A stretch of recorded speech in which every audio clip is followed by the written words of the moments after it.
Je suis Christine Fouin, je suis responsable de la performance RSE du groupe FDJ. En fait, je pilote la démarche RSE, notamment en prenant en compte la protection de l'environnement, et ce depuis 2007. La stratégie RSE de FDJ est composée de 6 enjeux majeurs.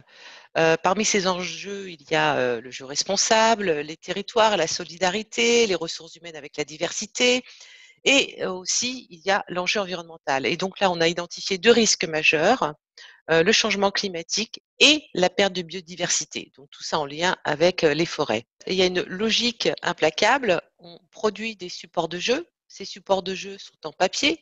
Le papier vient du bois et le bois vient de la forêt.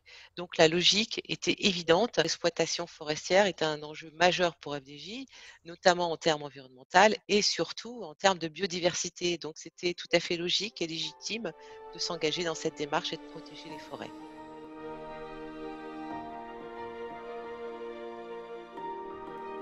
Si on refait l'histoire, c'est que quand on a fait notre premier bilan carbone en 2007, on s'est rendu compte que l'impact des supports de jeu sur nos gaz à effet de serre était majeur.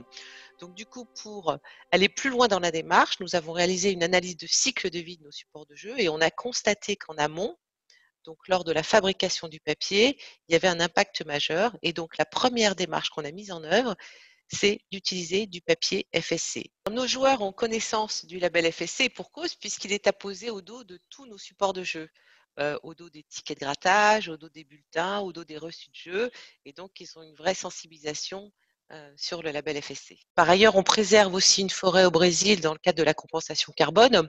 Pour info, on est neutre en carbone depuis 2019 pour compenser les émissions CO2 qu'on ne peut pas réduire. Nous sommes engagés aussi dans Science Based Target Initiative, donc avec un objectif de moins 20% à horizon 2025 de nos émissions de CO2.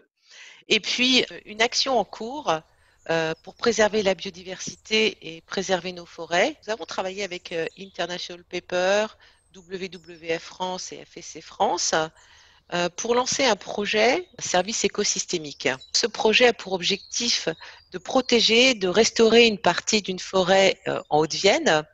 Et cette forêt recueille des espèces rares et menacées, dont certaines d'ailleurs sont inscrites sur la liste rouge de l'IUCN. L'objectif de ce projet, c'est de maintenir, de recruter des arbres habitats, c'est-à-dire des arbres où nichent les oiseaux. C'est de créer aussi une zone protégée interdisant l'exploitation forestière. C'est un endroit aussi où on maintient la diversité des essences, notamment des chênes, des hêtres, des merisiers et des châtaigniers. Et enfin, c'est de maintenir les milieux humides, les mares et les étangs pour favoriser la biodiversité. Cette procédure de service écosystémique a un intérêt majeur, c'est de pouvoir démontrer qu'une démarche environnementale ne se limite pas à réduire nos émissions de gaz à effet de serre, mais aussi à limiter la perte de biodiversité. Et donc ce projet va perdurer puisque c'est un projet qui dure 10 ans et on va continuer sur cette lancée. On travaille sur un nouveau projet sur 2020 qui sera finalisé d'ici fin 2020 sur un parc national régional. L'objectif, c'est d'élargir la démarche à un parc puisqu'il permet l'accès au grand public. Donc, c'est de sensibiliser davantage le grand public à la protection de la biodiversité. Par ailleurs, nous avons relancé une analyse de cycle de vie de nos supports de jeu. Au-delà de l'impact environnemental, nous avons souhaité connaître l'impact sur la biodiversité.